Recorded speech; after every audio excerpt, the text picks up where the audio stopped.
السلام علیکم. اچھا، میں نے جو ویڈیو اپلوڈ کی تھی کل پرسوں، تو میں نے جو بتایا تھا آپ کو اس میں کہ کنیکشنز، بھائی اور یہ سب چیزیں، تو کل رات کو ہی میرے بھائی کو پولیس نے بھی پکڑا ہے. میرے ماموں ہیں، انہوں نے پکڑا ہے اور لڑائی ہوئی ہے، مارا بھی ہے، پیٹا بھی ہے، فون چیک کیا ہے، سب کچھ تسلی کی ہے، تو انہیں کچھ خاص نہیں ملا. کال ریکارڈز کے مطابق جو کالز آ رہی ہیں میرے بھائی کی کہ ان کی بات ہوئی ہے، تو وہ چند منٹس کی تھی، 3.85 منٹس یہ وہ. تو جب میرے بھائی سے باتیں ہم نے کی ہیں تو اس نے بتایا کہ مجھ سے کانٹیکٹ کیا تھا انہوں نے، بھابھی نے، اور وہ صرف اپنا رونا دھونا کر رہی تھی، گلے شکوے کر رہی تھی، پھر ان سے میری بات نہیں ہوئی. اگر آپ کال ریکارڈ چیک کریں کہ 6 سے 8 سے 10 بار بات ہوئی ہے، اور ایک دن میں 4 کالز ہوئی ہیں، لیکن کالز کنیکٹ ہوتی تھی اور 2 منٹ بعد کال ڈسکنیکٹ ہو جاتی تھی. تو بھائی میرا اس میں اگر ہاتھ ہوتا تو میں کیوں سامنے آتا، یا ہم سامنے نہیں آتے، ہم کیوں کانٹیکٹ میں رہتے. تو کسی بھی طرح سے میرے بھائی نے یقین دلوا دیا، اور مجھے بھی یقین آ گیا اور سب کو یقین آ گیا کہ اتنی بڑی حرکت ہو گئی اس کے ساتھ. اس کو مارا، پولیس نے پیٹا، اس سے ہر طریقے سے اگلوانے کی کوشش کی، سب کچھ کیا اس کے ساتھ. تو اس نے وہی بات بولی کہ بھائی جو کرنا ہے کر لو میرے ساتھ، میں ادھر ہی بیٹھا ہوں، میرا کوئی ہاتھ نہیں ہے. تو یہ اینگل بی سے ہٹ جاتا ہے. اب ہو سکتا ہے کہ میری وائف نے جان بوجھ کے مجھ سے وہ باتیں کی ہوں اباؤٹ میرے بھائی کے بارے میں، کہ میرا دماغ بدل جائے، مجھے غصہ آ جائے اور میں غصے میں طلاق دے دوں، پر میں نے ایسا کیا ہی نہیں. میں نے کہا یار کوئی بات نہیں ہے، تم ایک انسان ہو، فیلنگس آ جاتی ہیں، تو کوئی بات نہیں ہے، اس کو ہم سارٹ آؤٹ کر لیں گے بیٹھ کے. کیونکہ میں اپنی بیوی سے بہت پیار کرتا ہوں یار، میں اس سے بہت پیار، یہ پتہ نہیں محبت ہے، عشق ہے، کیا ہے، بٹ وہ میرے لیے بہت مجھے عزیز ہے. وہ میں اس کی عزت بہت کرتا ہوں، پیار بہت کرتا ہوں، اسی کے بارے میں سوچتا ہوں. تو میں نے کہا ٹھیک ہے، اگر وہ یہ بات کر رہی ہے تو شاید سچائی ہوگی، تو میں اس کی اتنی مدد کروں گا جتنی کر سکتا ہوں، جتنا مجھے میرا اللہ یا اسلام پرمیشن دیتا ہے کہ یار تمہاری بیوی نے تمہیں سامنے سے بولا کہ میں جانا چاہتی ہوں، اس کے ساتھ مجھے جانے دو. تو میں نے کہا ٹھیک ہے تم چلی جاؤ، پر سامنے تو آؤ، آ کے بیٹھ کے بات کرتے ہیں. لیکن وہ بات بھی نہیں ہے. میرے بھائی سے جب کل پولیس نے بات کی ہے اور سب کچھ کیا ہے کہ وہ بھی اینگل سامنے نہیں آیا. تو ہو سکتا ہے کہ میری وائف جان بوجھ کے مجھے مینیپولیٹ کر رہی ہو، صرف اور صرف میرا دھیان بھٹکانے کے لیے. اب جب میری کل رات کو بہت سارے لوگوں سے بات ہوئی ہے اباؤٹ مائی وائف، تو مجھے پتہ یہ چل رہا ہے کہ جن جن سے اس نے لون لیے تھے وہ لوگ کچھ بڑے بھی تھے، کچھ چھوٹے لوگ بھی تھے. اور ہاں وہاں پر بیٹا، اچھا، بڑے لوگ بھی تھے اور چھوٹے لوگ بھی تھے.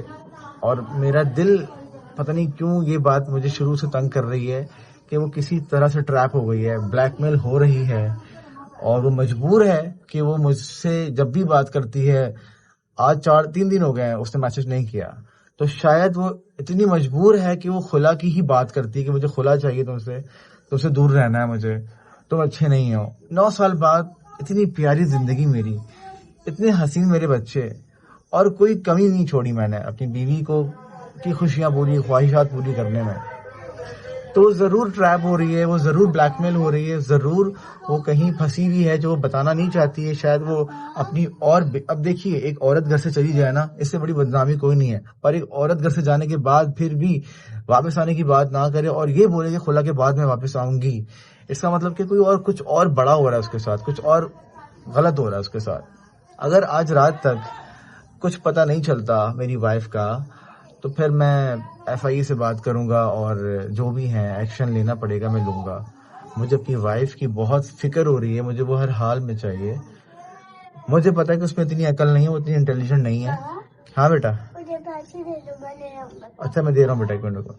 مجھے پتا ہے کہ اس میں اتنی عقل نہیں ہے، وہ اتنی بیوقوف ہے، اس کو راستوں کا نہیں پتا. 9 سالوں میں اس نے نان پیڈ کے فون استعمال کیا ہے.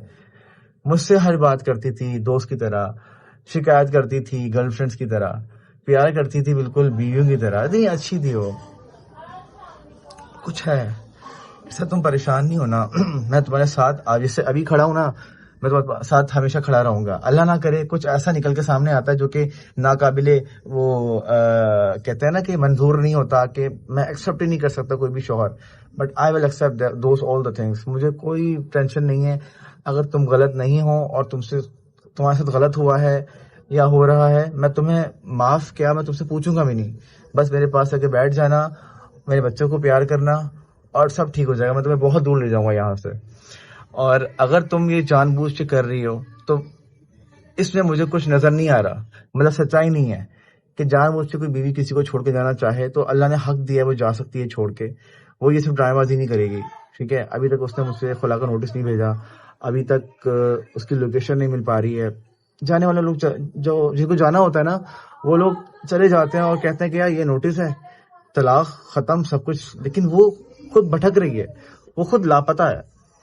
تو ضرور کچھ بات ایسی ہے. آپ لوگ مجھے جس طریقے سے سپورٹ کر رہے ہیں، مجھے خوشی اس بات کی ہے کہ مجھ میں ہمت آئی ہے. جب میں کسی ایسے شخص سے بات کرتا ہوں جس کو میں جانتا ہوں، تو جو وہ باتیں مجھ سے کرتے ہیں تو میرا ایک دوسرا جو میرے اندر ایک روح ہے وہ کہتی نہیں یار کچھ اور بات ہے، یہ تمہیں بہکار ہے. لیکن اب ہزاروں لوگ جب الگ الگ باتیں کرتے ہیں تو میرا ایک مائنڈ سیٹ بننے کو لگتا ہے کہ ہاں. اور آپ لوگوں میں نے جتنی بھی باتیں کی ہیں، آپ لوگوں کی تقریباً باتیں سیم ہیں، آپ لوگوں کی باتیں تقریباً سیم ہیں. اور انشاءاللہ تعالیٰ مجھے امید ہے وہ ملے گی ضرور. آپ لوگ بس دعا کیجیے گا، میرا ساتھ دیجیے گا. اور جیسے ہی آپ کو پکچرز آپ لوگ کے پاس ہیں آلریڈی، نمبر بھی میرا آپ کے پاس ہے، تو جیسے ہی کچھ پتہ چلے مجھے پلیز کال کیجیے گا. اور جو بھی اپڈیٹس ہوگی میں آپ کو ضرور بتاؤں گا انشاءاللہ تعالیٰ. انشاءاللہ ایسا تم واپس آؤ گی، تم جہاں بھی ہو جیسی بھی ہو.